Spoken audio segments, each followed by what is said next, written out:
This podcast is for information and entertainment purposes only. Nothing on this podcast should be construed as financial advice.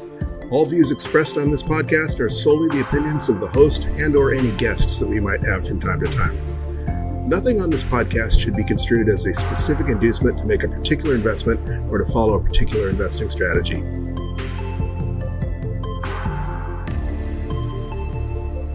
Hello, you sexy sat stackers, and welcome to the latest episode of the Bitcoin Bulletin Podcast. I am Chris, and today is Wednesday, April 19th, 2023, which means, of course, it is DCA Wednesday. Are you ready to grow that sat stacker? It is a glorious afternoon here on Florida's Space Coast. It is sunny. It is only about 80 degrees, so it cooled off a little bit in the last couple days. It has been a long, hot week. This Wednesday is the longest week I've experienced in a while, but I've accomplished quite a bit, so I'm feeling pretty good. This is one of the first noise-free days I've had to record. I don't care how soundproof the studio is. We had the Space Coast, the Cocoa Beach Air Show this weekend, and, the Thunderbirds and everybody started arriving a couple days beforehand. So pretty much last DCA Wednesday, the Thunderbirds showed up. And then two F-18s from the Navy, like FA-18 Growler team or whatever. A couple of A-10 Warthogs, Thunderbolts, a B-52 bomber, all kinds of weapons of mass destruction, right? All kinds of fiat backing tools, all kinds of things that they say give the U.S. dollar its value. But one thing they all have in common is they're really loud. So, they fly around to get people's attention on like Wednesday and Thursday. And then Friday, basically there's an entire air show. They do a complete dress rehearsal. Then, of course, the air show Saturday and Sunday. And then most of the airplanes leave on Monday. Some of them lift on Tuesday. I don't know if they just took an extra day to enjoy being here at the beach before heading back to parts unknown, or whether there were mechanical problems that kept them from leaving on time. Whichever, we basically had 1 week of really, really noisy activity going on. So it's nice to have a nice, quiet, beautiful sunny day with just a gentle breeze as opposed to that roaring breeze that was banging oak trees into my studio roof and walls the last 2 episodes in a row. But that blowing, banging breeze brought in about 10-degree cooler weather, so life is good. All right, I digress. Before we really get into things, and there's a lot to discuss this week, it's really, it's kind of one of those, the more things change, the more things stay the same things. But there's some interesting developments to talk about. But first, a look at the vital statistics. At the time of this recording, we are sitting at a Bitcoin block height of 786,136. And Bitcoin is ringing in at a US dollar value of 29,250 or 3,419 sats per dollar. That's a couple $100 less than it was last DCA Wednesday, which is good because we'll get to stack more sats. The media, one of the things we're going to get into is the media trying to paint Bitcoin as crashing again, because Bitcoin broke 30,000 and, higher. Tone Vase was on a couple of podcasts, including the Cafe Bitcoin a couple of days ago, talking about how his model said it was going to go up to 34,000 and then be a retracement. And I've called $30,000 one of Bitcoin's magic numbers on multiple episodes. But the one thing with any currency, with any market, with any investment, any commodity, any security, is that, when the value goes up, there are going to be some people who sell, profit-taking, right? And every time we've had a bull run, even during the parabolic rises we've seen, the meteoric rises when Bitcoin is sitting record all-time highs, seemingly day after day, there are always little pullbacks before Bitcoin continues on its merry way up into the right. But if you zoom out to just Wednesdays, for example, Bitcoin is pretty much exactly where it's been the last 4 weeks in a row. On this show, we haven't purchased above $30,000 for like a year or longer. The last purchase we bought in at when we started the show anyways, Bitcoin is $29,920. Wednesday before that, it was $28,110, and the Wednesday before that, it was $28,420. The Wednesday before that, it was $27,530. So if you zoom out and look at the big picture, we are certainly not crashing. You don't even see a pullback, right? I mean, Bitcoin's steadily up and to the right, as long as you're not staring at the minutia, the intricate, inter-hour, daily, interdaily, hourly, minutely moves of Bitcoin's price. It's actually pretty stable. I mean, we're a couple $100 less than we were last week, and a couple $100 more than we were the week before that. All right. So speaking of block height, we are currently 53,864 blocks until the next Bitcoin reward halving, and that is steadily marching closer and closer. Approximately 1 year from today, 1 year and 1 day, it's still looking like that's going to occur on April 20th of 2024. So almost exactly 1 year to the day from today, we will see the next Bitcoin halving. And if you know anything about Bitcoin, that the last 3 times in a row at least has kicked off the next bull market. So the Bitcoin 4-year cycle, the 210,000 block theory, Bitcoin, we're basically repeating the end of 2019 or the middle of 2019 when Bitcoin was kind of going sideways before it started ramping up again after the 2020 halving. And of course, the new all-time highs came pouring in shortly after the halving. So if history rhymes or repeats, maybe we'll see some Bitcoin appreciation. I saw one chart out there that said Bitcoin should maybe get up to about $50,000 and then pull back a little bit before the next halving, and then we won't really blow off towards the all-time high until, well, usually within 6 to 18 months after the all-time or after the halving. That's when you start seeing Bitcoin setting new all-time highs.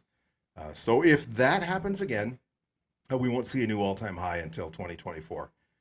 But Bitcoin's almost doubled in price just since December in the first couple of months of this year, just since the beginning of the year. So it's doing pretty darn good. And as we mentioned on the last episode, our DCA stack is in the green. So we have nothing to complain about. And of course, the lower the price gets in the short term, the more sats we're going to add to our stack. So if Bitcoin had been in the $32,000 range or whatever, we wouldn't be getting as much Bitcoin today as we're going to get. So I am excited. And if Bitcoin goes even lower, that's cool too. Hodlnaut on Twitter tweeted when Bitcoin was right around 31,000 that, hey, I'm going on a limb here, but something along the lines of I'm going on a limb, but Bitcoin, he was basically predicting we'll never see Bitcoin at $30,000 again. And of course, we promptly hit 29,000. So thank you, Hodlnaut. If it takes a superstitious thing, if it takes a jinx like that, if you're superstitious enough to think that, the minute you buy Bitcoin, it's going to go down in price, or the minute someone forecasts that the bottom is in, it's going to drop kind of thing, then thank you. Thank you for lowering that price so we can stack some more cheap sats. Back to the vital statistics. Bitcoin currently is looking at a market capitalization of $566 billion. That's about 12 billion less than last week, which is, chump change, right? That's almost nothing. Bitcoin has basically been in the 500 in the mid $500 billion range for a month, more than a month, almost a month and a half. So Bitcoin, despite what you might have heard in the media, it's really stable. I'm going to get into this again later, but I said on multiple episodes that normies like magic numbers. They like round numbers, and that $30,000 was the next magic number for Bitcoin. And that when we saw Bitcoin blast through $30,000, the media would start taking notice again. And they did, right? Everybody was amazed. Bitcoin is above $30,000. And now, of course, that magic number holds true as well. Once Bitcoin dipped below 30,000, the media notices as well. And it's like, oh my God, Bitcoin's dead again. It's just silly normie psychology. And that is all that is. If you just look at numbers and you zoom out, Bitcoin is adding new blocks every 10 minutes or so and continuing up and to the right in the grand scheme of things. If you value your wealth in gold, in shiny yellow rocks, in Peter Schiff bucks, it will currently cost you 14.6 ounces of gold. That's 14 of those 1 ounce gold coins, 14.6 ounces of gold to purchase just one Bitcoin. That is up significantly since the beginning of the year. That is like 2 full gold coins more than it would take to buy just one Bitcoin than when Peter Schiff said that gold was winning and that Bitcoin was dead again. So thank you for the bottom signal. Once again, Peter, I know you're just a troll, but again, if you're superstitious and if you believe that there's a reverse Peter Schiff or reverse Jim Cramer play in effect, then hey, thanks guys, because we get to stack a little bit cheaper sats than we would if Bitcoin had continued up to 40,000 or 50,000 or who knows where. If you value your wealth in pizza, one Bitcoin will currently purchase you 1,732 Papa John's pizzas. That is a heck of a lot more pizza than Laszlo got on the very first Bitcoin Pizza Day, where he paid 10,000 Bitcoin for 2 large Papa John's pizzas. In fact, that's more than 4 years and 9 months worth of one pizza a day. So just one Bitcoin will feed a family of 4 years and 9 months with just one Bitcoin. And that's a lot of food security, and that's a heck of a lot of pizza for just one Bitcoin. So the Bitcoin Pizza Index is up and to the right as well. And speaking of TikTok next block, the mempool's cleared up quite a bit since the last podcast. As you know, ever since the whole ordinals and inscriptions thing, we went from basically a clear mempool to a completely choked mempool. Not as bad as before SegWit came along in 2017 when, there were hundreds of blocks worth of transactions pending in the mempool. But last week there were 74 blocks worth of transactions pending in the mempool, and that's dropped to 14 blocks. So that's the lowest we've seen in more than 2 months. It was 74 blocks last week, 66 blocks before that, 61 blocks before that, 68 blocks before that, 61 blocks the week before that. So that's a dramatic drop-off in on-chain transactions pending. So I don't know if that's just a fluke or if it's because we've had this pullback and things are calming down, entering that consolidation phase again where the hype has died off for a little bit. Maybe the ordinals and inscriptions have died down a bit, the hype around those. Of course they would, right? Even if you're a fan of ordinals and inscriptions and you think they're great tech and that it's going to change Bitcoin or become a thing, if there's, all kinds of new use cases for ordinals and inscriptions that we're going to discover one day, anytime there's anything new, there's always a lot of hype around it. It's like here in Cocoa Beach on the Space Coast of Florida, anytime a new restaurant opens, for like the first 2 weeks that restaurant is open, the whole town tries to eat there like every night. It's really nuts. It's almost like, it's an obsession. And then a couple weeks later, then it's just another restaurant. Regardless of how good the food is or not, they move on to the next great thing. And so that's the same with anything. It's not unique to here on the Space Coast. It's not used to Bitcoin. It's not used to, it's not unique to restaurants. It's not unique to Bitcoin. It's just human psychology. So it stands to reason that there would be a little less excitement around the ordinals and inscriptions eventually. That it would die down a little bit. Even if ordinals and inscriptions don't die off, the hype would die down a bit. So along those lines, with only 14 blocks worth of transactions pending in the mempool, the fee estimators are now saying that it will only take 2 sats per byte to guarantee that your on-chain transaction is included within 1 day. And they're saying now that 1 sat per byte transactions will clear within a week. And that is a big improvement from the 5 sats per byte last week. Although to guarantee your transaction is included in the next block, they're still recommending 16 sats per byte for a fee. And that was only 18 sats per byte last week. So even with the block clearing up, the fees are still a little elevated, but not in the 27 or 30 sat per byte range that we were looking at just 3 or 4 weeks ago. So things are cooling off in the fee market. So transactions are getting cheap again. If you have UTXOs that you want to consolidate or any Bitcoin you want to move around, now might be the time to do so, especially if you want to give that 1 sat per byte transaction a try. If you have a day or two, a couple days to wait for that transaction to get confirmed. If you're transferring from one hardware wallet to another hardware wallet, or you're just consolidating to the same hardware wallet, but multiple UTXOs, you can wait. It doesn't have to be confirmed right away. And of course, if you use replace by fee, if you get panicky, a little jittery that your transaction hasn't confirmed, you can bump that fee up later. So that's cool. So along those lines, the transaction volume statistic that I like to follow, Bitcoin's 24-hour average on-chain transaction rate is down quite a bit from last week. Still a healthy amount of transactions, averaging 3.51 transactions per second, well above the 3.14 or 3.15 transactions per second that I like to see, indicating that there's healthy activity on chain, but down from the 3.89 transactions per second we were at last week. In theory, Bitcoin should only be able to handle about 4 transactions per second on chain. We've seen it come in a little higher than that because, sometimes blocks are coming in faster than they're supposed to as well. So, but right now we've got a solid 3.51 transactions per second average. That is decreased a bit from last week, which would correspond to the price decreasing as well, because when there's less hype and less FOMO and less people buying in, there's less on-chain activity. All right. So once again, I'd like to say thank you to those of you listening to this podcast on your favorite podcasting 2.0 app. Once again, we do not have any boost to read unless somebody slung one in there under the wire that I haven't read yet. So if I'm missing a boost, I do apologize.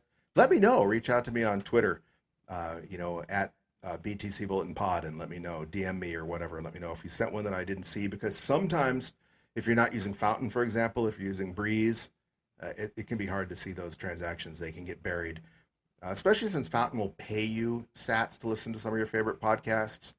And so if they're streaming you a sat or two a minute for listening, and you're looking through your history every minute, there's one sat, one sat, one sat, one sat, and that might bury a boost. So if I did miss your boost, I apologize. But as of this moment, it looks like we do not have any boost to read. But thank you for those of us who have supported us in the past and who will continue to support us in the future.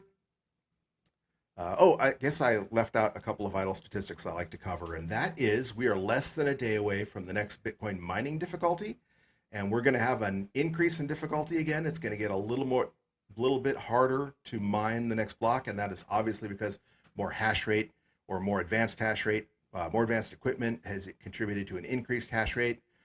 And we're looking at an increase of anywhere between 1.5 to 2.13%, so not a dramatic difficulty increase.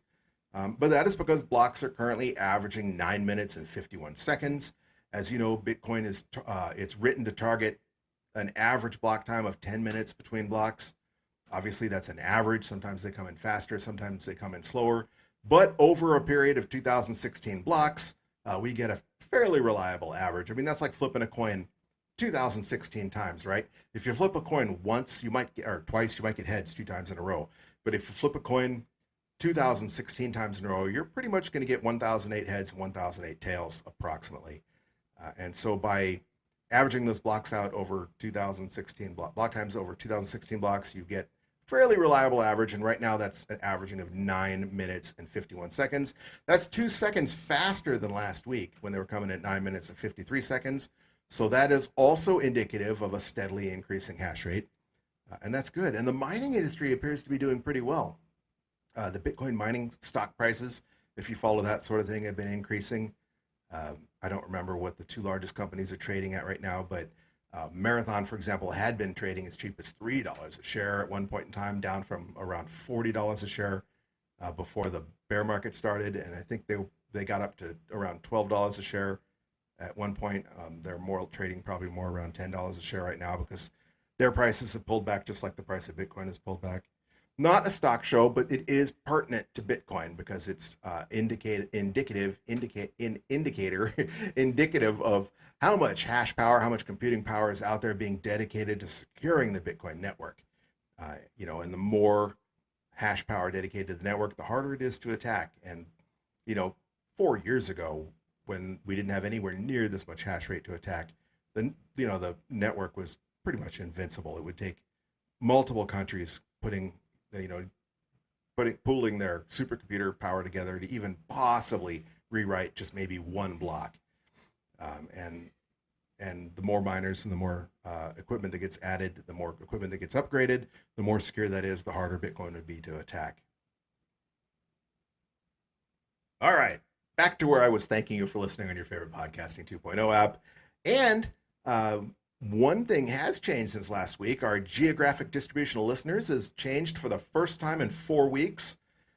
And that is because Sweden has bumped up a couple notches. Last week, Sweden was in 9th place with only 1% of our listeners.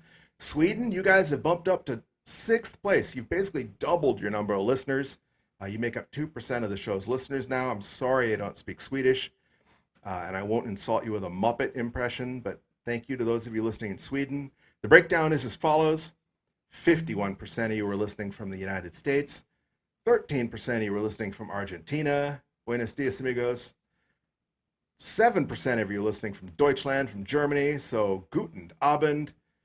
And 3% of you are listening from Luxembourg. Guten Abend to you as well. Or, I don't know, I remember how to say hello in French. Bonjour, right? Or how do I say?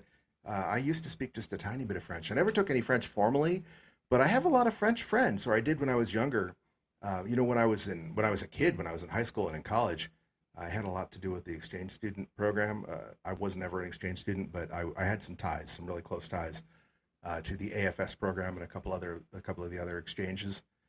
So I got to meet a lot of people from all over the world, and I had a lot of friends from everywhere. But I did have a couple of French friends teach me how to say a few things, and I, of course, have forgotten almost all of that. So I apologize to our French-speaking listeners in French Canada or in Luxembourg. But thank you for coming in at number 4 on our demographic listener distribution list.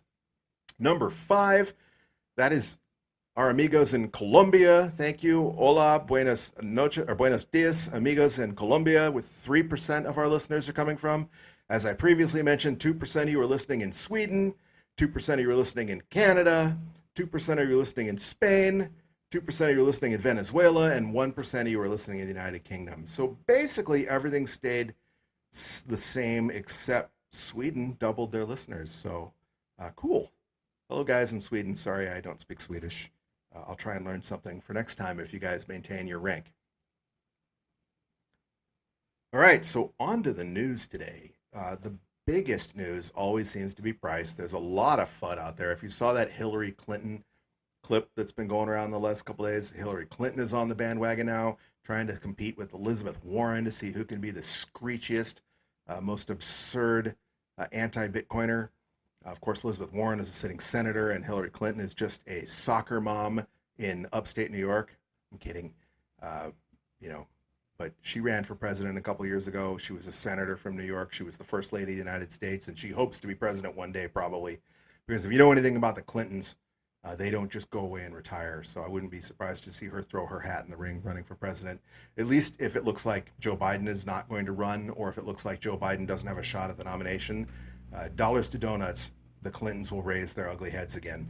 And she certainly came out gunning for Bitcoin and cryptocurrencies. So, I spoke a couple weeks ago about how the Democratic Party is increasingly lining up as anti-Bitcoin and how that is a huge mistake, because there are a lot of you out there who consider yourselves left of center or Democrats who are Bitcoiners, and I know it's irritating. I have plenty of friends. I mean, I come from a fairly leftist, old school Democrat family, not socialists, but I have some Midwestern farmers, some old school Kennedy Democrat types in my family. And they're just dyed-in-the-wool Democrats, Union Democrats, whatever the case may be, and they're not going to change their mind regardless, or maybe unless something really big comes along. And none of them are Bitcoiners, but for those who are, seeing the left line up, seeing the Democrats line up against Bitcoin is just, Bitcoin could become one of those single-issue voter issues, like abortion or the Second Amendment, if Bitcoin is that important to you, and it is to me, because Bitcoin is hope for the world, right? It's going to bank the unbanked. It's going to stop the theft that monetary devaluation and inflation steals from you, steals from the middle class, steals from the people that the Democratic Party purport to care about the most, right? So it's mind-boggling, perplexing to see them ganging up on Bitcoin, other than the fact that it's something they can't control. And so if they really are hardcore authoritarians, naturally they would be against Bitcoin. But you wouldn't think they'd be dumb enough to be this vocal about it.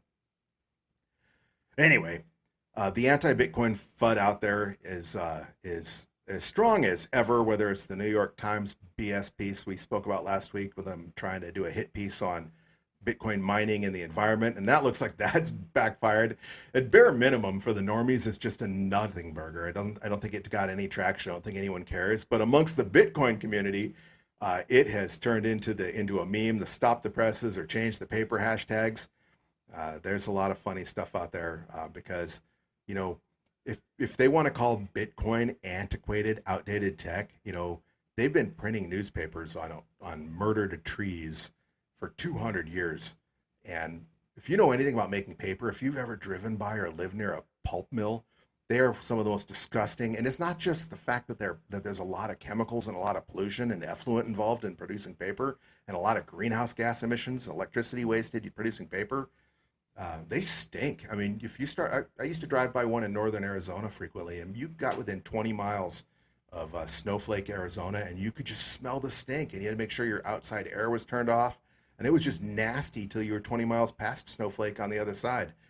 Paper mills are just disgusting things. And nobody reads the paper anymore. Probably Joe Biden and a few boomers are the only people out there sitting down in the morning actually reading a physical paper.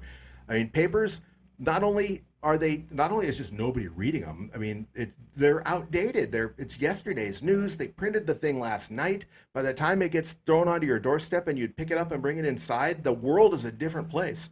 So if you want to talk antiquated tech, New York Times, you are the antiquated tech. It's really, really funny to see them try and put the shoe on the other foot and make it seem like Bitcoin is antiquated, wasteful tech, when they're one of the most polluting industries in the world. Their pollution, it's not just their carbon footprint. They're polluting the water, they're polluting the air, they're chopping down trees, right? So if you want to sequester carbon, the biggest carbon sequestering technology on the planet are trees. Plants, they breathe carbon dioxide and they exhale oxygen. And I know the people out there that are trying to defend the New York Times, like, well, they're planting the trees and they're replacing them. But come on, it takes 15 or 20 years for those trees to grow back. You can't tell me that a sapling that they planted is going to soak up as much carbon dioxide as a 20-year-old, 50, 100-foot tall tree. So I think the New York Times hit piece has basically gone away as far as the average normie is concerned. It's a nothing burger. Most of them probably didn't even hear about it. But in the Bitcoin communities on crypto and Bitcoin Twitter, people are mocking the New York Times, and that's just fun to see. But as I mentioned, the magic number of Bitcoin falling below 30,000 has the mainstream media calling for the end of Bitcoin again, as is representative of this headline in Business Insider just an hour ago or so. Panic in crypto land, Bitcoin dives, Ether sinks, altcoins crumble. 4 experts on the path ahead. Bitcoin dipped below $30,000 on Wednesday as the wider crypto market experienced a downturn. So, pay no attention to the fact that Bitcoin was $15,000 a coin in December and that we are currently double, 200% return in 4 months. But, it's down a couple $100. So, oh my God, the sky is falling. Bitcoin's dead again, right? CNBC ran this headline a couple hours ago. Bitcoin and Ether fall as investors weigh persistent inflation and rising interest rates. That is a completely moronic headline because inflation and rising rates are things that are hurting the common person, things that are hurting the economy, things that are devaluing, decreasing the purchasing power of your dollars, things that Bitcoin was designed to fix. So, in the short term, when you're really comfortable, if you're in a country like the United States or in Europe where you've got a solid, quote unquote, solid fiat to rely on for the meantime, solid compared to the Argentine peso or the Bolivar,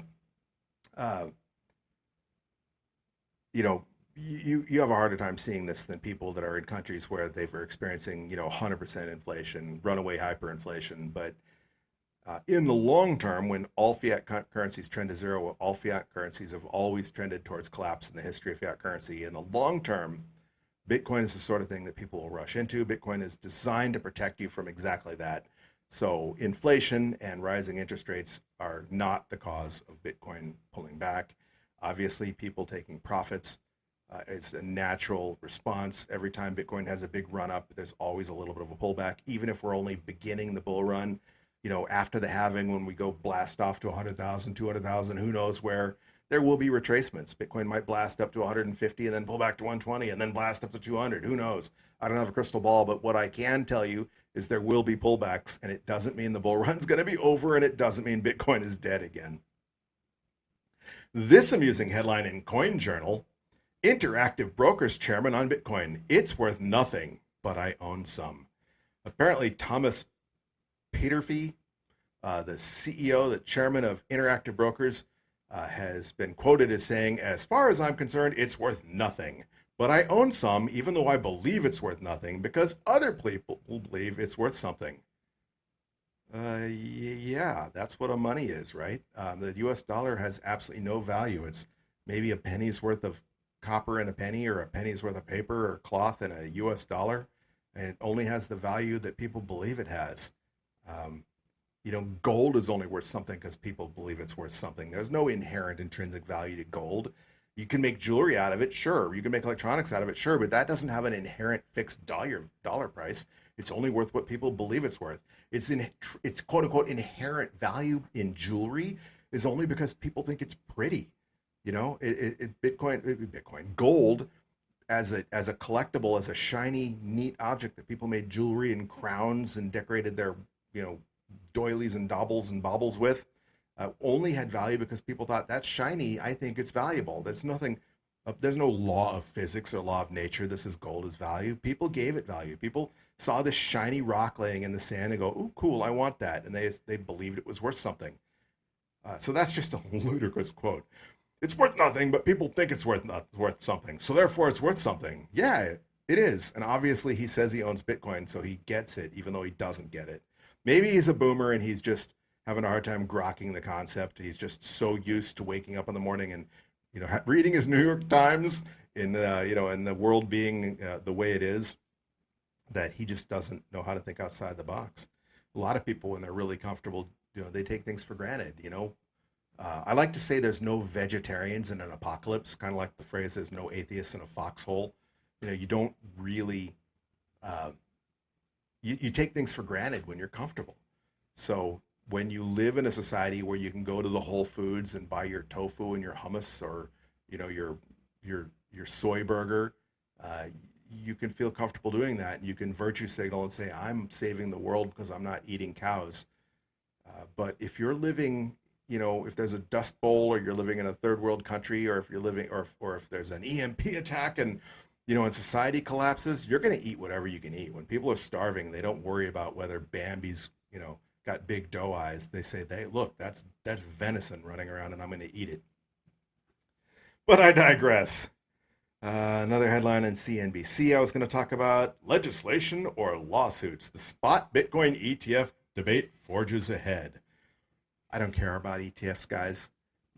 Maybe if there were a spot Bitcoin ETF in the United States, and that's the only place we're talking about, there are spot ETFs already in the world. Maybe a new ETF would soak up some Bitcoin, and it means that the price of Bitcoin might go up a little bit temporarily. But we don't want Wall Street controlling Bitcoin, right? I mean, Bitcoin's there to bank the unbanked. It's to help us, preserve our wealth. It's to help us establish generational wealth. And the less Bitcoin owned by banks and hedge funds and exchange traded funds, the better. So who cares whether, we get a spot Bitcoin ETF in the United States? And that's pretty U.S. centric to even give a rat's ass about, not having a Bitcoin ETF in the United States, because, wow, I don't know if you heard that or not, but somebody decided they want to show off on their new motorcycle or whatever. I'm about, I don't know, a couple blocks away from Highway A1A here in Florida, so you can't normally hear the traffic. So that was definitely somebody that really wants you to look at them and see how important they are, that they can make that much noise. Not dissing motorcycles. It's going to be a lot of fun to ride a bike, but the people that make noise on purpose, they sit in a motorcycle and go, vroom, vroom, vroom, look at me, look at me, look at me, look at me, look at me, like that South Park episode. That was loud, and it was unnecessarily loud. You normally can't hear cars from where I'm at, even outside the studio. So I apologize for that schmuck if you heard that. All right, so where was I? We don't need an ETF, and even if we don't get an ETF in the United States, that's the U.S. loss. There's nothing preventing, a third of the world's population in India or China one day from having an ETF or buying Bitcoin, right? There's almost as many people in Nigeria as there are in the United States. The United States only has 300 something, less than 400 million people. And there's billions of people on the planet. So it's pretty arrogant to assume that Bitcoin is can't go anywhere unless the United States approves an exchange traded fund holding Bitcoin. On the interesting positive news, I just got done saying how Democrats are lining up against Bitcoin. Well, one Democrat is not. And that Democrat is Robert F. Kennedy Jr., the son of assassinated Attorney General and Senator Robert F. Kennedy. And he is a staunch supporter of Bitcoin. And as of today, he's officially launched his bid for president. That's really cool to have a Bitcoiner in the Democratic Party running. Now, a lot of people think he has zero chance of winning because he's anti-establishment at this point in time. And that's, man, pop the popcorn, because the media, they like to wax poetic about Camelot, right? Remember John and Jackie and Robert and the Kennedy dynasty, they were worshiping JFK Jr. before he was killed in that tragic airplane crash. He was going to be president one day, and they probably would be worshiping RFK Jr. as well, except for he's been outspoken on a number of issues for a long time. He's definitely a Kennedy Democrat one way or another, right? Even if he believes something different than his dad and his uncle believed, he's still a Kennedy Democrat by default, but he appears to be an old school Democrat. When you listen to him, he appears to be more of a libertarian. Anyway, he's running for president, and the media is savaging him. I saw a tweet from Adam Meister, TechWald, earlier today saying the media was going to ignore him, and I think wrong. The media is going to crucify him, because the worst thing that the mainstream media can have is a Democrat that's not a leftist, a centrist, someone who doesn't toe the party line. But nonetheless, RFK Jr. officially launched his bid for the presidential nomination, and the headline is already dismissive. The headline is, quote, Robert F. Kennedy Jr. launches unlikely presidential bid backed by 14% of Biden vote. Wow. Not RFK launches bid. RFK launches a bid. He's an outsider. It won't happen, and he only gets 14% of Biden's vote. Okay. So the media, even from the very get-go, the very announcement of his candidacy, they're minimizing him. They're marginalizing him. It's not RFK Jr., the son of RFK, the nephew of John F. Kennedy, a historic political dynasty in the United States, is running for president. No, it's unlikely presidential challenger, RFK Jr., who is backed by 14% of Biden voters, is running for president. 14% of Biden voters is a big deal if it peels voters away from Biden and hands them to and lets a Republican challenger win with 14% fewer votes.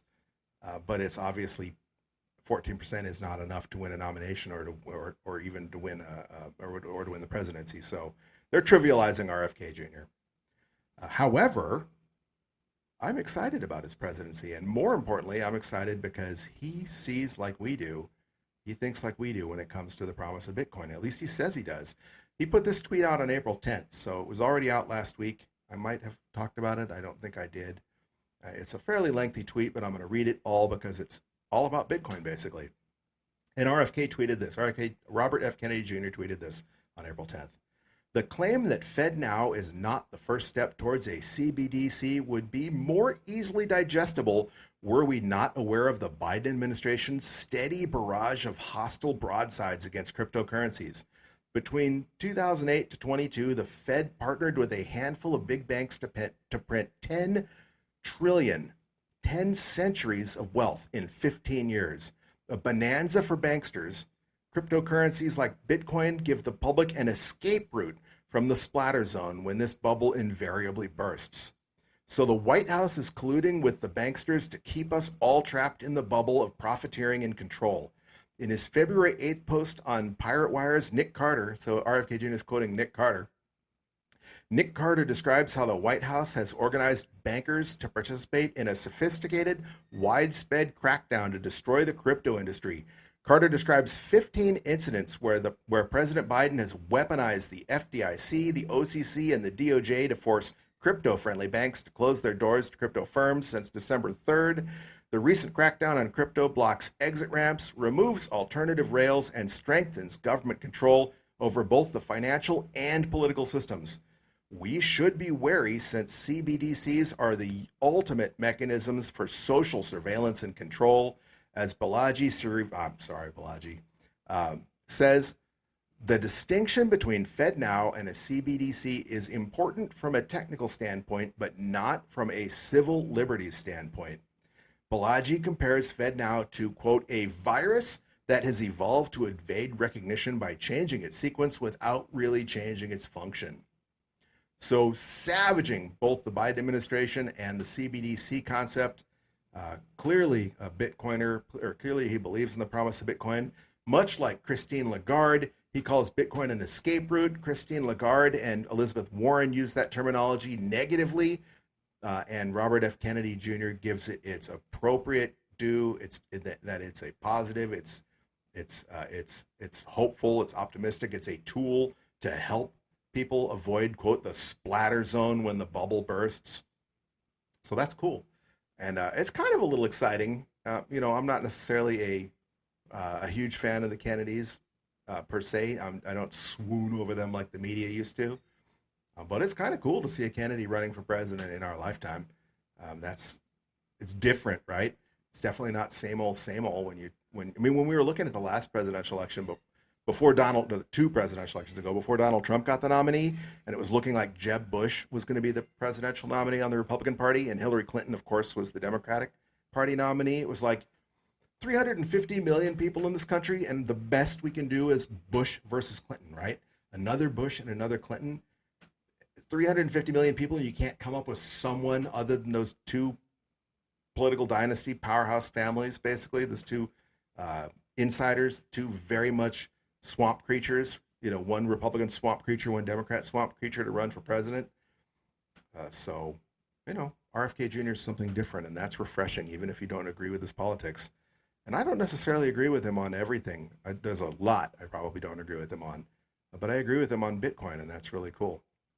Speaking of the SEC and the federal government, if you watched Gary Gensler's testimony before the Congress, yesterday, was it yesterday or the day before? I think it was yesterday. What a political two-step. He was asked repeatedly, interrupted over and over again when he refused to answer the question, saying, I'm asking you specifically, is Ether a security? And he would not answer that question. It was several minutes long. The clips are floating around out there. He legitimately turned Gensler's own words against him, said, Gensler said we can't make a specific decision. He's like, well, you've already made a specific decision about Bitcoin. I'm asking you, is Ether a security? He says, well, that depends on the laws. He says, okay, well, you're the chairman of the SEC. According to your understanding of the laws right now, as you sit in that chair, is Ether security? And what a weasel. I'm not a big fan of the government punishing people in general. I think you should stay out of my way, and there should be as small and little government as possible. I'm definitely a libertarian when it comes to that viewpoint. But why are we holding these hearings if you don't have to answer the questions? If you were in traffic court, if you got a speeding ticket and you pulled that kind of shenanigans in traffic court, the judge would hold you in contempt of court. You get fined. You'd probably go to jail, spend the night in the local pokey for refusing to answer the question, right? And there's such a thing as contempt of Congress, but not the contempt law. The contempt is in the complete disrespect for us, for we the people, right? I'm the chairman of the SEC, and F you. I don't have to answer your question, basically, is what he said. He refused to answer a direct question from the governing body that's supposed to oversee him. So, I know the Securities and Exchange Commission is a part of the executive branch, but, we have a we have a three-tier system in the United States, and it's supposed to be congressional oversight. And it was a mockery. But if you read between the lines, Gary Gensler told you absolutely everything you need to know by his non-answer. So I guess that was useful. Unless you're a business and you're looking for quote-unquote regulatory clarity, boy, you didn't get that. But you know exactly what he's thinking. He just wants to have his cake and eat it too. He's going to come for crypto, and he's not going to come for crypto. Typical bureaucrat. He's going to want to pick winners and losers, and he's not going to give you a black and white answer, because if he says yes or no, that means when he wants to treat some other project differently, he can't, right? So what a schmuck. If you thought he was good for Bitcoin because he taught a course on Bitcoin at MIT, he's a weasel, and that should watch the clip, dig it up, watch it. It's nothing unique. If you watched any hearings on any subject, you're not going to get a straight answer, because it's the political two-step. He's a swamp creature as well, and he's a freaking attorney, not an economist. So he's going to act like an attorney. And attorneys, the favorite law school quote is when a student asks a question about a particular law or a particular court ruling. It doesn't matter what the question is. The answer is always, it depends. So, all right. Let's get some more positive news. Michael Saylor has been out there pumping Lightning. He tweeted yesterday or the day before, Lightning will be as common as email. And apparently he's been pumping Lightning addresses, lightningaddress.com.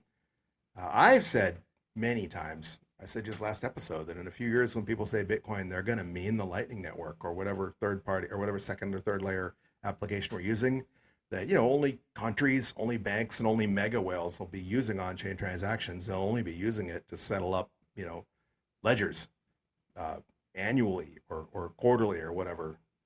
They're not going to use it for day-to-day purchases. They're going to be using Lightning, second layer solutions. And a few years from now, I don't know how long that is, whether it's the next cycle or whether it's 10 years from now or 50 years from now.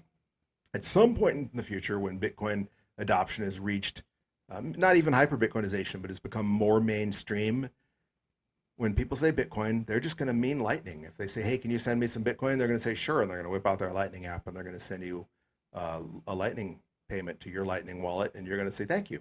And you got Bitcoin, right? Because, you know, you did, but they're not going to even think about on-chain. That's going to be, you know, like when most people are using the dollar right now, they're, you know, when they're paying people, they're going to use the dollar. We don't wire each other money. If you owe me $20 because I bet, you know, on the NBA playoffs and you lost, you're not gonna send me a wire. You know, you're going to give me a cash or PayPal me or Cash App me or Venmo me, right? So Bitcoin is going to be the foundation, the layer, but it's going to be only used for settling or reconciling huge sums of money. All right, I guess I've already covered this a little bit, but there was an interesting article about the pulp and paper industry-based pollutants. We've already discussed this, but Stephen Lubka, you know, he's been railing on the New York Times from that hit piece on Bitcoin mining. And I've already covered that, so we don't really need to get into just how polluting and awful the pulp and paper industry is. But I'm going to quote a little bit here. This is from Science Direct, pulp paper industry-based pollutants. The pulp and paper industry, in contrast to other manufacturing industries, consumes a large amount of energy. Like Bitcoin, right? Consumes a large amount of energy. So, hello, pot. If you're gonna accuse Bitcoin of wasting energy, they're actually consuming far more energy than the Bitcoin network consumes, and emits pollutants along with greenhouse gases. So not just CO2, not just carbon footprint, they're flat out polluting the water, polluting the air. The waste generated from pulp and paper industry causes severe harm to aquatic life, disturbs the food chain. It disturbs the natural food chain, but it also leaches into your food. You know, gets in the water, it gets in the soil. Disturbs the food chain, also carries various health implications. In this review, we have highlighted some of the primary pollutants released from the industry and their health hazards.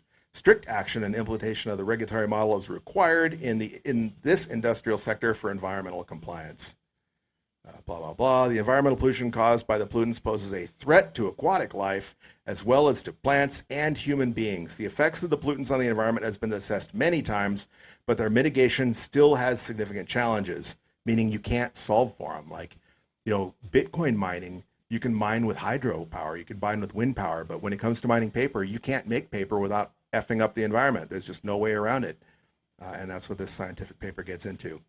Anyway, long and the short of it is, Bitcoin may use electricity, but the New York Times uses at least as much electricity, and they're cutting down millions of trees to make paper, to print their antiquated technology newspaper, and they're polluting the soil, they're polluting the air, they're polluting the water in doing so. So you're a hypocrite, New York Times.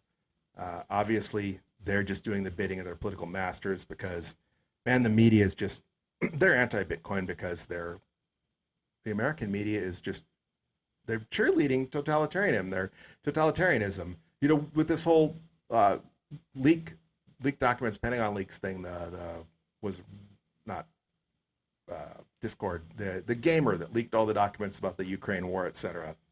He was turned in by the media. You know, the media is supposed to champion this sort of thing. Remember the Pentagon Papers, you know, back in the Nixon administration? Remember, you know, any other leak where the papers exposed some big government scandal, exposed government corruption? They refused to tell you who their sources are. You know, reporters have gone to jail to protect the anonymity of their sources. And here they fought a Supreme Court case saying they have the right to publish whatever they want, that the government can't preemptively prevent them from publishing with the prior restraint rulings. And this is just the exact opposite of what that journalistic ethics and code should say. So screw the New York Times. You know, they're only useful for lining the bottom of my parrot cage. All right. Well, I think that is all I'm going to get into before I waste too much more time this afternoon, because I've already been ranting for probably 45 minutes or so, better than 45 minutes. And the real reason we're here is because it is DCA Wednesday and we need to grow our stack. And DCA is short for dollar cost averaging. And of course, dollar cost averaging is an investment strategy where you invest your money in equal portions at regular intervals regardless of price. For example, this will be our 91st stack. We started stacking $20 every Wednesday back on July 28th, 2021. So far, we've stacked $90. We've converted 1,800 US dollars into Bitcoin, into Satoshis, including $40.95 worth of fees. That has gotten us a stack of 6,242,255 sats at an average cost basis of $28,835.73.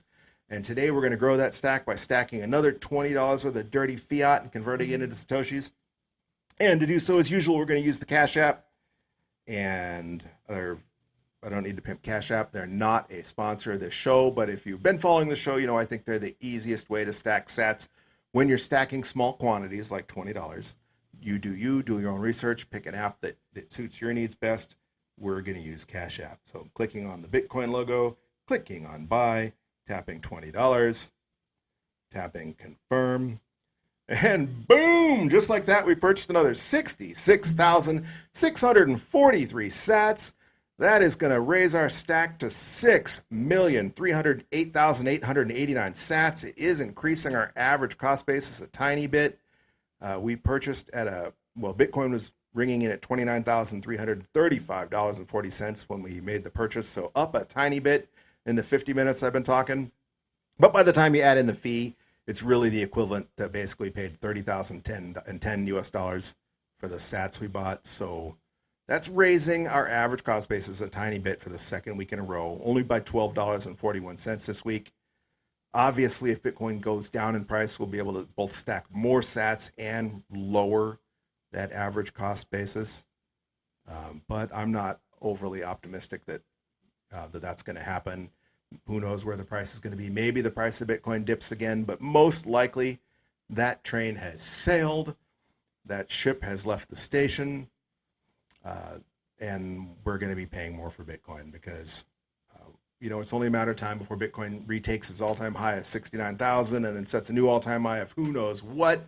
And even after it, it goes to the parabola to the top, it sets its ultimate new all-time high for this cycle and has maybe a 75 or 80% retracement again, it'll still probably not fall back to, anywhere near 30,000. For example, if Bitcoin goes all the way up to $200,000 this next bull run and then drops by 80%, that would be dropping by $160,000. So it would drop back to 40. So we'd still be buying, for $10,000 cheaper now per coin than we would then. So I think we're fortunate to have stacked as much as we did at the prices we did.